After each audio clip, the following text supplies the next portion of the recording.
الحمد لله وحده والصلاة والسلام على من لا نبي بعده. أعوذ بالله من الشيطان الرجيم. بسم الله الرحمن الرحيم. ولا تهنوا ولا تحزنوا وأنتم الأعلون إن كنتم مؤمنين. وقال الله تبارك وتعالى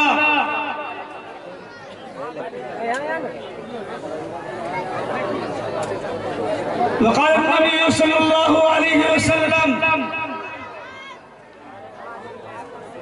كلكم راعي وكلكم مسؤول عن رعيته. معزز سامعین کرام اور دور دراز سے آئے ہوئے مہمانان اعزام اور حضرات علماء کرام اور اجلاس کے صدر ذی وقار، میں بہت شکر ادا کرنا چاہتا ہوں کہ سرکاری محلہ کے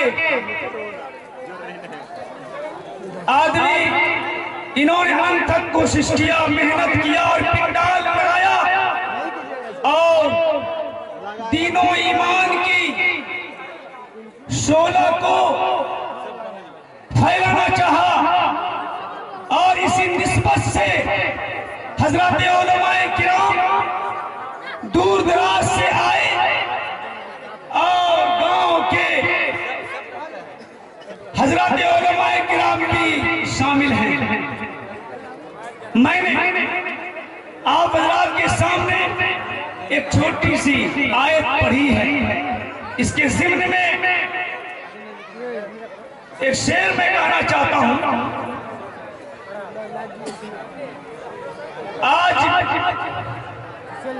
گھٹا سر پہ اتبار کی چھا رہی ہے، گھٹا سر پہ اتبار کی چھا رہی ہے، فلاکت سما اپنی دکھلا رہی ہے، نحوست پسو پیش مڈلا رہی ہے، چپو راست سے یہ صدا آ رہی ہے کہ کل کون تھے آج کیا ہو گئے تم، ابھی جاگتے تھے ابھی سو گئے تم.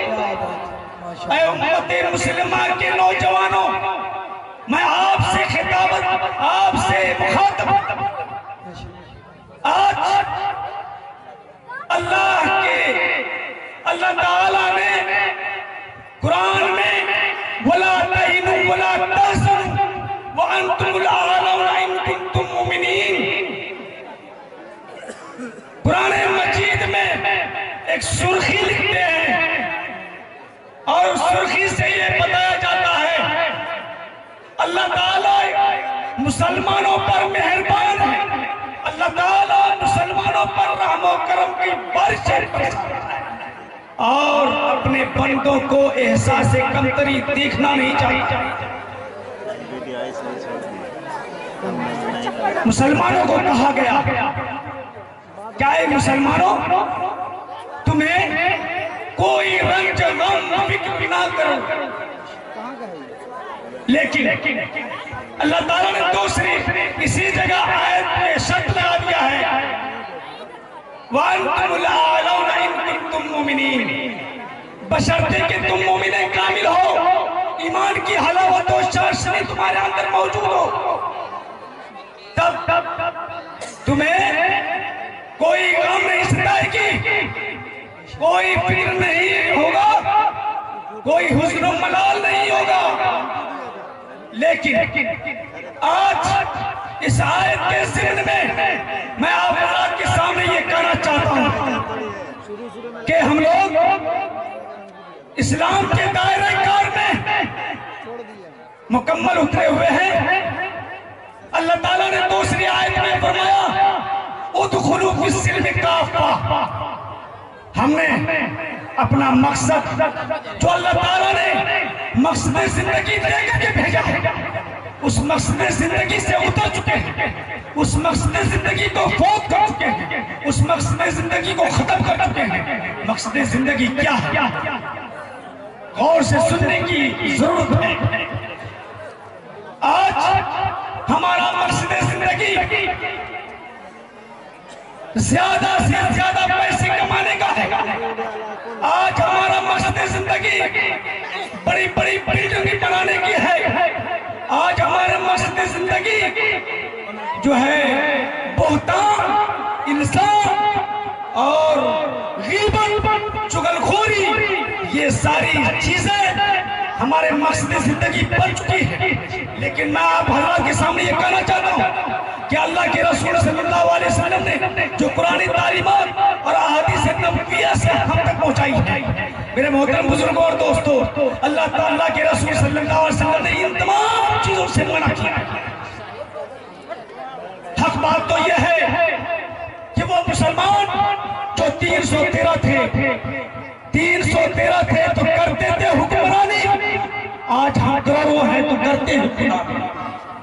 میرے محترم بزرگوں اور دوستوں، دشت تو دشت ہے، دریا بھی نہ چھوڑے اپنے پر ظلمات میں دوڑا دیے گھوڑے. وہ اکابری، وہ اسلام کے لشکر، وہ اسلام کے سپاہی، وہ اسلام کے شہدائی، وہ اسلام پر مرنے والے ایسے بھی گزرے ہیں. جب قلعہ کو فتح کرنے کے لیے نکلے تو راستے میں ندی پڑ گئی، جمنا، گنگا، فرات، ایسے ایسے ندی پڑے جسے پار کرنا ہمارے عقل سے دور کی بات ہے. وہ صحابی رسول صلی اللہ علیہ وسلم نے اپنے گھوڑے کو ڈال دیا اور باتیں کرتے کرتے اس طرح سے گزر گئے. دیکھنے والوں نے یہ کہا دیو آمدن، دیو آمدن، دیو آمدن، دیو آ گیا، دیو آ گیا، دیو آ گیا. میرے محترم بزرگوں اور دوستوں، وہ اسلامی سپاہی، وہ اسلام پر مرنے والے، انہوں نے ایسے قلعہ فتح کیا ہے. ایمان کی حرارت و چاشنی ان کے اندر موجود تھی، اخلاق کا نمونہ تھا، کردار کا نمونہ تھا. انہوں نے اخلاق کے ذریعے سے، انہوں نے کردار کے ذریعے سے، انہوں نے اسلام پر چلنے کے ذریعے سے اسلامی قلعہ کو فتح کیا اور اسلامی جھنڈا لہرایا، لا الہ الا اللہ محمد رسول اللہ. ایسے فتح نہیں ہو گئے. انہوں نے ان کے اندر میں کوٹ کوٹ کر ایمان بھری ہوئی تھی. آج ہمارا مقصد تو زمین ہڑپنے پر ہو گئی ہے، ہمارا مقصد تو دوسروں کو ستانے پر ہو گئی ہے. لیکن یہ ہمارے اسلاف کا مقصد نہیں تھا. ہمارا مقصد ہونا چاہیے کہ اللہ کے رسول سے ڈرنا چاہیے. اللہ کے رسول صلی اللہ علیہ وسلم نے فرمایا ہے ذکر کے طور پر کہ شہر رمضان الذی انزل فیہ القرآن، شعبان و شہری، رمضان و شہر اللہ. شعبان میرا مہینہ ہے اور رمضان اللہ کا مہینہ ہے. میں آپ حضرات کے سامنے پوچھتا ہوں کہ یہ شعبان اختتام تک پہنچنے والی، لیکن ہم اپنے آپ کو، اپنے دلوں کو کتنا صاف کیا؟ اپنے آپ کو جائزہ لینا ہوگا.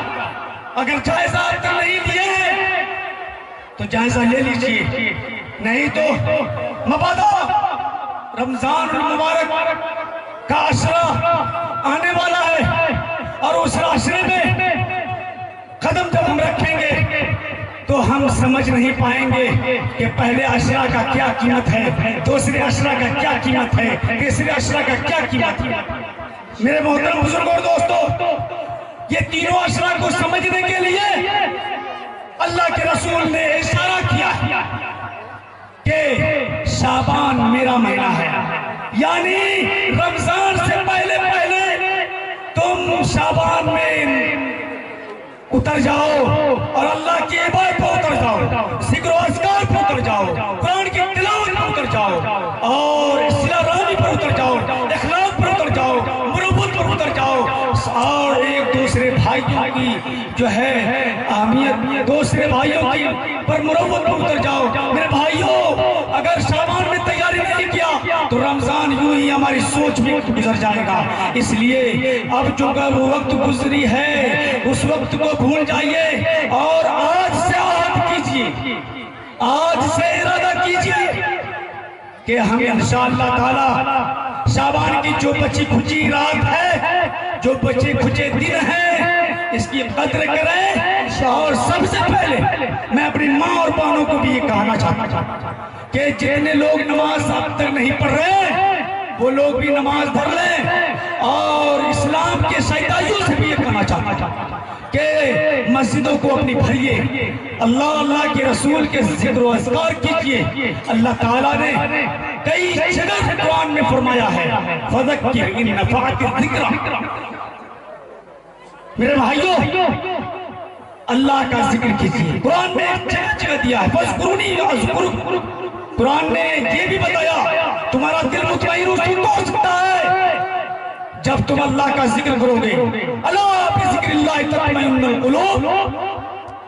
مسلمانوں اللہ کے ذکر کو دل میں بسا لو. غیروں کو جو تم نے دلوں میں ڈال رکھا ہے ان کی محبت کو ڈال رکھا ہے, ان محبتوں کو دل سے نکال دو اور اللہ کے ذکر کو بھر دو اور اللہ کے احکامات پر چلو. رسول صلی اللہ علیہ وسلم نے جو تعلیم دی ہے ان پر چلو. بہت کم عشرہ رہ گیا ہے, شعبان ہم سے رخصت ہو رہا ہے, اس لیے ہمیں چاہیے کہ ہم ان شعبان کی بچے بچے دنوں کی اہمیت لاتے ہوئے اس پر ہم جو ہے اتر جائیں اور نماز پڑھنا چالو کر دیں, ذکر و اذکار کرنا چالو کر دیں, قرآن کی تلاوت کرنا چالو کر دیں. میرے بھائیوں رمضان کے پہلے دن حص پر ہم اگر قدم رکھیں گے تو انشاءاللہ تعالی ہمیں پہلے عشرہ کی بھی بات سمجھ میں آ جائے گی, ان کی اہمیت سمجھ میں آئے گی, ان کی عبادت سمجھ میں آئے گی, ان کی رات دن کی فضیلت سمجھ میں آئے گی. دوسرے عشرہ کی بھی, تیسرے عشرہ کا بھی. میرے محترم بزرگوں اور دوستوں ہمیں انشاءاللہ آج اس سے ارادہ کیجئے, ہاتھ اٹھائیے انشاءاللہ جو بچے کھچے دن ہیں سبھی پر ہاتھ اٹھائیے جو بچے کھچے دن ہیں انشاءاللہ تعالی ہم جو ہے مسجدوں کو بھریں گے اور قرآن کی تلاوت کریں گے, ذکر و اذکار کریں گے.